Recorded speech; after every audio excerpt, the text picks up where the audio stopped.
The AI revolution is here, but are we in control? In our latest On Trac special, we dive deep into the risks, opportunities, and the fight for human-centric AI with top experts Fady Mansour from Ethical Capital Partners and Rynning from AMYP Ventures Piëch-Porsche Family Office. Is AI already outpacing human content? Can we stop the next digital trust crisis? Dive in and find out. And don't forget, stay curious, stay informed, and stay on track. Okay, I guess we're live. Hello, everyone. On today's On Trac special, we're diving into one of the most crucial conversations of our time, the shift towards a human-centric AI. Now, what does that really mean to prioritize AI development, how we can harness AI power while still mitigating the risks of data privacy violations, IP misuse, even deepfake manipulation. We will explore these issues and what needs to improve to ensure that AI serves humanity, not just a handful of corporations. I would like to take this opportunity also to introduce myself. I'm Cristina Noelle, and I recently joined OriginTrail team as the head of marketing. What excites me the most about this collaboration is becoming a part of something that's changing the way we connect and trust information in a world that needs it now more than ever. I believe in technology that doesn't control, but empowers. And that's what OriginTrail is all about. Now, joining me today, we have a panel of experts who are deeply involved in shaping the technologies of the future. We have Fady Mansour and Rynning. Tony Piëch sadly won't join us today because he's feeling a little under the weather. So to get started, guys, I invite each of you to introduce yourselves and share, one fascinating fun fact about you. Given your remarkable achievements, I'm sure that you'll have many to choose from, but we can pick one to get everything started. Fady, you can start, please. I don't know about remarkable achievements or fascinating facts, but I'll start. I'll leave that to Chris. I'm Fady Mansour. I am a lawyer. I practice criminal regulatory law in Ottawa, Ontario. I also teach law at the University of Ottawa Law School. I'm the managing partner of a private equity firm called Ethical Capital Partners, and we invest in industries or companies that have an ESG challenge, and work with the company to fix or work with the industry to fix that challenge. We also largely are interested in investing in technology. And I also have a book on the law of firearms with my law partner, Solomon Friedman. Something fascinating about me, I don't know if fascinating, but I speak 3 languages. I speak English, Arabic is my native language, and I also know American Sign Language, which I learned in university. That's amazing. Thank you, Fady.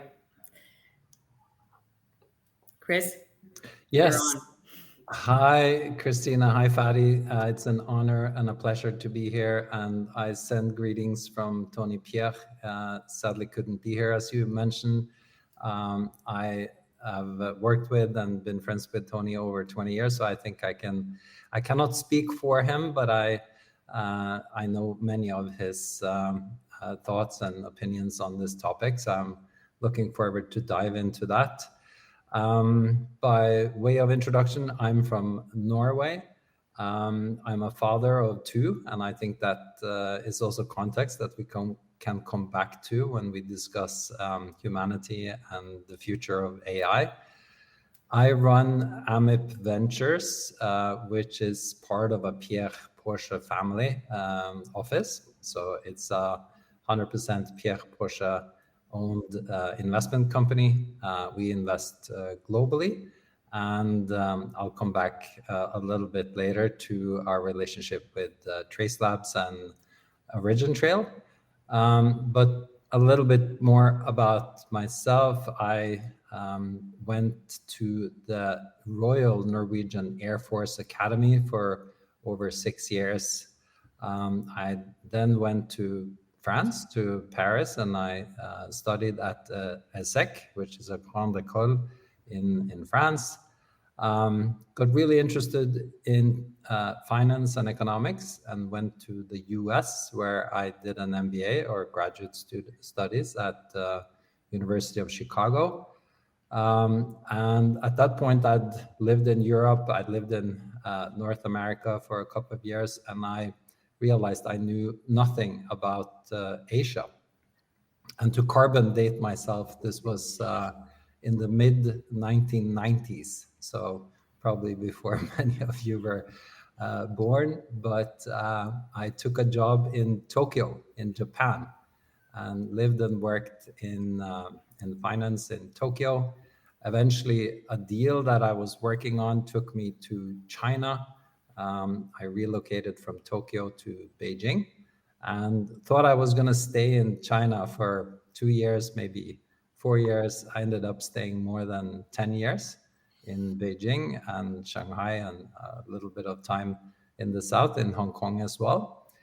And I wrote a little bit about China while I was there, published a couple of books on the Chinese economy, Chinese history.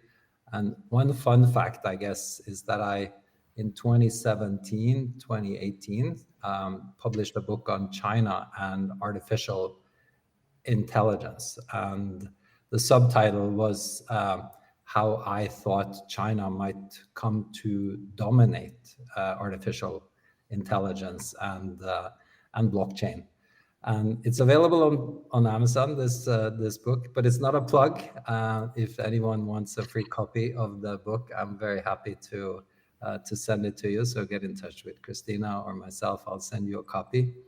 But of course, as with any book, it is the ultimate test if it stands the test of time, so to speak. And I spoke a lot about why China would be in a good position, namely because of the amount of data that the large language models would need to train on to be any good. And one of my key arguments was that China has a lot of data, has a big population, and people don't care so much, and maybe don't have so much options either to opt in for privacy and lack of GDPR. So the rules and regulations are different in China when it comes to collecting data, of course.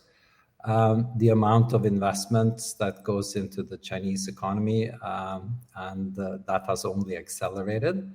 And of course, the scale of the market. So those were some issues maybe we can come back to when it comes to China and China's position today versus the rest of the world when it comes to artificial intelligence. In the end, full disclosure, AMYP Ventures is invested in Trace Labs, which is the developers of OriginTrail. We invested there quite a long time ago, and have been following the developments of Trace Labs and OriginTrail for many years, and have also built a position in the Trac token. So we are very long-time supporters of both OriginTrail and the Trac token. So that's a long-winded introduction of myself at, I guess, the context of why I'm on this podcast. Happy to be here. It was a really, really nice introduction. And of course, to both of you, thank you for the support and everything that you said. And really, those are remarkable achievements, I have to say. Moving on, I will start with the questions now. And I would like to touch base with the social dilemma. So the co-creators of this Netflix documentary that was really popular, Azar Raskin and Tristan Harris, maintain that humanity's first contact with AI was actually social media. And humanity kind of lost that battle, meaning we still haven't fixed the misalignment caused by this broken business model that just prioritizes maximum engagement. Now, they also say that large language models, LLMs, are humanity's second contact. And it looks like we're poised to make the same mistakes again. do you believe that AI development can be accelerated in a human-centric way while still avoiding the same pitfalls we made with social media? Fady, can you please give me your insight? Sure. I mean, from my perspective, any technological advancement comes with benefits to humanity, because the goal always, when you start with something, a company's raising money and starting new technology, is to fix a problem, to have a better solution, to be more efficient, to do something that didn't exist before. And almost universally, there's a countervailing increase in the ability to do something negative as well, if it's truly kind of disruptive technology. And so, with the advent of the internet, every large step that the internet takes came with something that really benefited humanity, benefited efficiency, benefited us in whatever the product is, and had a countervailing way in which, a subset of the population is trying to commit a crime, or is using it, maybe not in a criminal way, but in another kind of immoral or unethical way. I think AI is no different, except AI has the possibility to kind of change things in a really drastic step, both on the good and the bad. Because if you kind of agree with the underlying premise that where you have a large good, there's going to be a countervailing, equally large bad. AI, I think, is one of the next things that is going to put that into our society in a really, really big way. If we're going to become much more efficient in creating content, in analyzing content, in distributing content, we're going to be equally more efficient in doing all the bad things that currently happen with content. And we haven't even won that battle on today's content. How are we going to win it with something that's producing way more?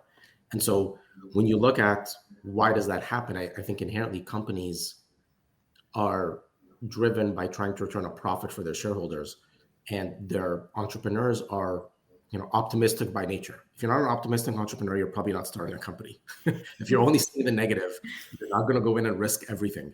And so you're built a certain way as an entrepreneur, and people that invest in companies are built a certain way, which is you see the good, you see the optimism, and you'll deal with the problems as they come. And then what often happens then is the problems get quite large before you realize you have to deal with them, and you're playing catch up, trying to develop tools to stop the harm. And so I think with AI, the good and the bad. The good is we're talking about it, and I think for a lot of new technologies, we weren't talking about the possibilities of harm. I mean, social media sites like Facebook and others really did change the way we interact with each other in a very, very substantial way.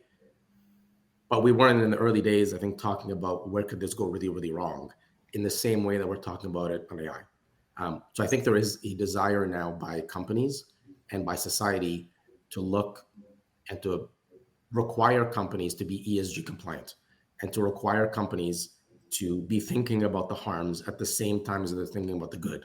And I think investors are starting to say, I'm happy to deploy my capital and I am looking at my returns, but it's not just returns. I want to know what the underlying company's values are, what they aim to do, and how they're going to prevent harm. Because I do think a lot of investors and family offices and institutional investors do not want to be deploying their capital in a manner that perpetuates harm. Thank you, Fady. Yeah, talking about the problems is usually the first step on trying to solve them, or at least brainstorming and bringing some solutions to the table. Chris, where's your input on this? Yeah, I agree. I think we did lose the first contact. And I think in the short version is that I think we still have time to choose what future we want when it comes to AI. But I guess it's worth just pausing a little bit at what Asa and Tristan really mean when they said we lost first contact. And I think just to rush in, as Fady also pointed to, I think we have, as a family and from AMYP side, we have huge sympathy with tech optimism, right? I think we see all the good things that AI can provide, all of it, from potential cure for cancer, climate change, democratized news cycle, finding friends online. So it's not all bad, but when you look at the business model that developed with the big tech companies, in particular, where the algorithms were, which I guess in this context is the reference to the first simple AI software codes, they were all geared towards user engagement. So what could come to the top of your feed, or what keep you on your phone or by your browser. And of course, not overstating the obvious here, outrage or even hate created much more engagement than any other topic. So that came to the top of the feed, and this became this race for the brainstem, right? Race for the attention economy. And the concern there is that in that race for attention, we lost something on the way, right? We lost, for example, conversation. And I think what AI scientists and philosophers and historians are really worried about when it also comes to AI is if you destroy conversation, you potentially destroy democracy, because conversation is democracy. So I think we as investors, when we look at this, we always end up in this cost-benefit analysis. Also with AI, right? Does the benefits outweigh the risks and the costs? And I guess Asa and Tristan is saying that's the wrong question. The question we have to ask is not if the benefits are bigger than the costs, it's whether the risks or the costs are so large that they undermine the foundations of society on the way to the destination. So I think what we think about when we look at AI and where we're at, and our investment thesis, it's definitely this need to slow down, which we've been through a few iterations of that. I think everyone was talking about slowing down AI. I think it was March 2023 when we had this open letter that were coming from many leading tech titans and thought leaders on the issue to slow down the deployment of the large language models. The problem is that both companies and nations find it very, very hard to slow down. Why? Because if we don't do it, somebody else will do it.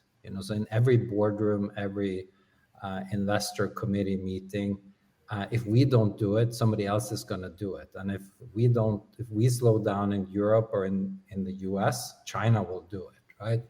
So it's this fear, I guess, this fear of losing out. That's what's driving a lot of investments, and in my mind, the positive views about AI and potentially overlooking the risks, right? Because the risks are there. And what I think where we need to get this conversation, not on this podcast necessarily, but I think in society, is that it's not the fear of me losing out or my company or our nation losing out. It's the fear of all of us losing out, right? Because if you're asking, and one final thing that I think on this I think very good question, Christina, is that there was a survey that Tristan and Asa also referred to, that if you ask the AI researchers, the AI scientists, more than half of them say that there is more than a 10% chance that humanity will go extinct from the inability to control AI. I'll repeat that. More than 50% of AI researchers and scientists say that there's a 10% or larger chance humanity can go extinct.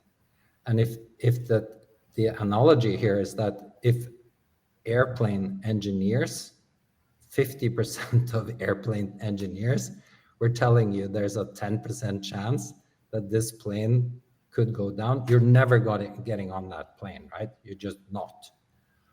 But here we are racing into an AI-dominated future where we haven't fixed the disalignments from the first contact, and we're racing into this future out of fear of losing out to China or to another bigger company. So I think we are quite concerned that this still has the potential to get out of control and it can run away from us. And now's the time to have this debate in every boardroom in between nations, right? Because this is also not a local issue, that this is a global issue, right?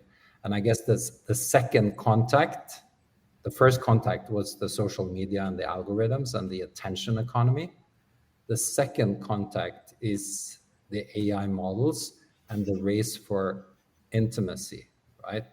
And that's where I think there is still time to choose what future we want, but it's now. It's really now. It's not in 5 years. And I think 5 years from now, I think we could wish that we could go back to today and really take this a lot more seriously than many boardrooms are taking it today. Yeah, those are really insightful and possibly even doomsday predictions. Yeah, I don't want to be too doomsday oriented, but I do think we do need to talk about the risk because we're now at the moment where bots and AI agents are creating more content than humans, right? This is called the flippening. I mean, there are a few flippenings in the crypto world as well, but in the media content aggregation term, we are now at the point where AI generated content is more prevalent than human content, right? And news, images, videos are increasingly produced or being heavily augmented by AI. And it's completely flooding the internet, right? And this is a major challenge for humanity because you could really start to question reality. What is real? Not only what is true and what is authentic and what is copyright infringement. I mean, we can get into that. I think Fady has a lot of experience in that field, but we are at this flippening moment where human content versus AI generated content is there's a massive shift going on right now. Yeah, I have to agree that, I mean, a while back, I've heard this quote that said that AI today is much worse. It's the worst that it'll ever be. Tomorrow is going to be better. So even that shows how much of acceleration the entire process has gotten, and it brings me to our next part, where Charlie Munger quotes, "Show me the incentive and I'll show you the outcome." And with this staggering development of AI, there are clearly incentives in place, and it's really hard to even think that we can do anything concrete to slow it down. So maybe you can share, how can we tackle this concretely when it comes to this incentives level at which we're obviously now? Yeah, I could take a first stab, but I think Fady has a lot more experience on this than I do. But I think on your point, on AI and the status today, the AI we have today is the dumbest and the slowest than it will ever be. Right? There's an exponential increase in speed when it comes to the models and the deployment of AI in our lives, and in whether it's generated content or how we use it to support ourselves in our daily lives, right? And whereas I don't doubt that the destination, the outcome, could be very, very, very good. Like, I mean, I've been an early reader of Hans Rosling and Factfulness, and things are much better today than they were 15, 50, take 100, 200 years ago. We are living in an amazing time. Things are much, much better off today when it comes to pretty much anything you want to measure, life expectancy and so on and so forth, right? But it wasn't a linear line, like a linear curve. Everything got better every year and every decade. And there were a few very near misses. We thought as societies that we had to build empires. We didn't. We thought communism, fascism, other political systems could work. They clearly didn't. We now have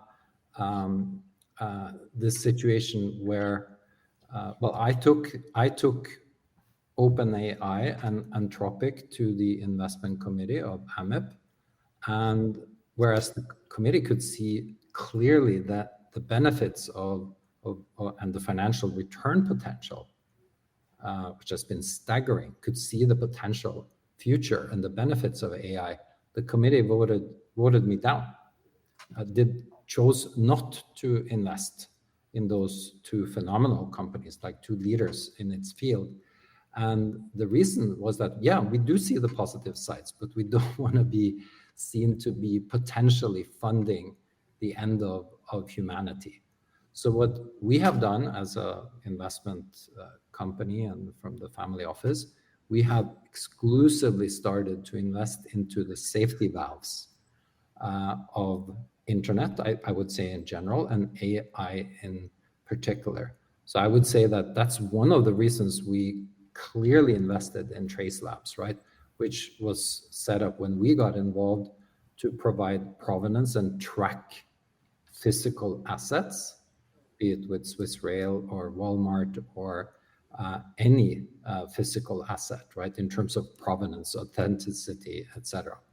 And now we're working very closely with OriginTrail to overlay that distributed knowledge graph from physical assets to digital assets, to articles, to videos, to images, to track and authenticate the provenance of anything that's published, right? And I think that's one area that we as investors, we need to not only see the potential upside and invest in the potential upside. In my case, I was voted down, but I could flip it, right? And I could invest in the safety and the harm reduction and the friction reduction. And that's where I'm also excited to tell you that we are co-founding a new company called Humanitech, humanitech.com or humanitech.ai. You can go there and see, where we're exclusively focusing on reducing harm and friction on the internet in terms of provenance. Thank you, Chris. Yeah, the safety part and the friction is absolutely something to be very, very aware of. Guys, you heard it from Chris first. You can go to humanitech.ai and, of course, subscribe for any updates. So, guys, you're both a part of OriginTrail's ecosystem. What kind of use cases are you most excited about when it comes to OriginTrail's technology? Fady, can you please give your insight here? Sure. When we're talking about the problem and maybe how do we fix the problem, people often look at laws or regulations and say, well, can we just legislate the problem away? So can we fix it now by imposing things on companies to ensure that the problems don't happen? And I think legislation and regulation are really a difficult, usually an ineffective way of dealing with harms caused by innovative technology, because one, it's a very slow process to get a law passed. Often legislators are, too late to the party to be able to do it properly. And when they do, because technology is so complicated and it's so universal, it is very difficult to do it correctly. And so often laws that come in with all the good incentives do not achieve their desired purpose, or inadvertently achieve unrelated harms or stifle other innovation in the process. And so what you really need is self-regulation. You need companies that want to find solutions to problems. You need companies that are looking at the harm at the same time as the innovation and trying to balance it themselves. And you need the market leaders in those industries to lead that way. And I think that tools being developed today, like OriginTrails, which can very much be employed to reduce many of the harms that we are worried about now, the ones that at least we're aware of right now. Because at the moment, there are harms that we know AI will perpetuate that are obvious to us because they are in many ways the same harms that are on the internet today. Okay? Things like stealing people's content, stealing people's likeness, distribution of illegal material, the creation of more illegal material. Those are harms that the internet struggled with kind of from its advent. And because we've broken down so many walls with the creation of the internet, because it is so universal and there are no borders when it comes to going online, it's difficult to regulate and requires the companies to self-regulate. And so I think technology like OriginTrails that gives the tools that allow you to self-regulate and do things better and ensure that you, in given the technological advancements, you're not taking away something else. And so in giving someone the ability to create far more content far quicker with far fewer inputs, you're not inadvertently also deleting the content creator economy by ensuring that everyone's likeness is immediately ripped off. And so if you can have things like OriginTrail systems where you can trace the provenance of all materials, you can ensure that you are not creating material on the back or through the use of other illegal material. By ensuring that where you are monetizing something or taking someone's likeness, that you have that person's consent and that you are, if they are consenting to it, that they are getting the benefit of their likeness being monetized. And by trying to track and stop the distribution of illegal material, all of that, I think companies can align on and say, that is something we want. That is something that we're battling today. And that is one of the most obvious harms that everybody's thinking about that AI is going to create. And I think OriginTrail is one of a perfect solution of what they've created to try and deal with some of those issues. Thank you, Fady. Well, I know that both of you at this point have been introduced on how versatile the DKG and the OriginTrail technology is. Chris, maybe you can tip in here. Yeah, I agree. And just, instead of repeating everything that Fady said, I guess it's, from an investor, if I put on my investor hat, right? It's like to have a more human-centric AI direction, you need to also invest in the right humans. And I would just point out here that when we back companies, we back people, their values and their approach. And so when we invested in Trace Labs, we invested in the founders, right? With Branimir, Siga, and Tomas. And it's, humans that know what they're doing, that you can trust and you can, go to and ask these difficult questions and have a dialogue and pivot at the right times and keep evolving with the times. So we have more than backing a company, we backed the people behind OriginTrail, which are, I would say, core developers. And for us as a financial investor, we have limited ability to go and evaluate technology. We have to invest with the developers, the ones that are in the front lines and developing the technology.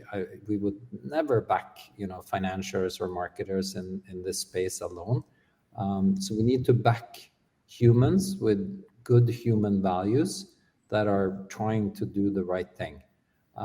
So that is something I think, whether you make an investment in a company or you're going to back the right scientists and developers that are going to develop the tools for the future, it has to start there with the right people. And then, of course, philosophically, to work in an open source and decentralized and democratized way, versus a centralized authoritarian way is very important for us. It's why we got involved in blockchain and crypto, and the reason we love OriginTrail with its decentralized, democratized, open sourced approach. So you need a movement, you need a village, you need for mass adoption like this to go in the direction we want. We have been very impressed with the underlying philosophy and the caretaking of the movement and the community. I mean, I want to compliment your community in the way you caretake and the distributed knowledge graph. It's a quite difficult concept to understand and to explain, but the philosophy behind it and the values behind it is underlining why we are so bullish on both OriginTrail and the technology and the token, of course, that comes with it. So I think for us, when we look at AI and I guess the part of the challenge is like we had these moments before in history, right, where these Oppenheimer moments where we I guess humanity had to come together and rally to either slow down or proliferate, or to at least have a debate about where do we go from here. I think it's important that the community around OriginTrail and the founders around OriginTrail and everyone on this podcast thinks through these issues and partakes in the debate, right? Because when we had the nuclear moment, we had all the nuclear arsenal around the world. I guess there's a saying that the nukes were there, but the nukes never made stronger nukes. I mean, the nukes were just there. The AI, which we have now, as I said, is the slowest and the dumbest it's ever been. So AI is right now, as we speak, building stronger and smarter AI, which could be for the benefit, or we could still fuck it up. So I think my point here is back the right people and partake in the debate. Yeah, thank you, Chris. Yeah, it's been said on multiple occasions by many smart people that if you have a group of people with the right values, you can change the world. So as we wrap up today, do either of you have any final words, any conclusions? No? Okay. Fady, you wanted to say something. I'm sorry. Well, I was going to say, one, at the risk of having the OriginTrail's team's head get really big, I do agree they're wonderful people. Chris introduced me to them some time ago, and he started with they're really nice people doing some really exciting stuff. And I agreed, which is why I was happy to join the advisory board. But I think for me, they were deploying their technology in physical assets, the idea behind everything being verifiable and getting to its provenance and origin. And that is going to be one of the biggest challenges we face on the internet, is tracing the provenance of every piece of content and understanding where does it come from. Does it come from a place that is legal or not legal, a place that is ethical or not ethical? And then where's the end point that's a product being produced, and who's being exploited in the process, and can we stop that exploitation? And if we're not exploiting and we're actually monetizing something properly, can we trace that and pay the right people? And I think their technology, in the same way they did it in the physical world, they can very much do it at a very large scale on the internet side. And with version 8 of the DKG, that just makes that kind of the obvious progression to where this happens next, and dealing with, I think, the most imminent problem with AI. Yeah, I think that's such a good point, Fady. The OriginTrail it's a proven technology, right? It's in its 8th generation now, and it's been iterated and worked on. And so we, to overlay proven technology that we know works on new challenges like provenance of digital assets, I think is the perfect way to go, right? Because it's very unlikely that things will slow down, right? That investors will stop investing and politicians will stop, running their own agenda, their national agenda, so to speak. So slowing down, I think that's going to be very hard, right? There's a couple of things I think we should talk about and get, in general. Not, I know we're running out of time now, but when you are online, you should be able to know, for example, whether you're talking to a human or you're talking to a machine. I think that's an easy win, right? And I think certainly from an investor point of view, to invest more in the safety, the friction reduction, and the harm reduction is definitely needed. And I think, quite frankly, with a lot of the big sort of companies having run away from most people when it comes to an investment opportunity, at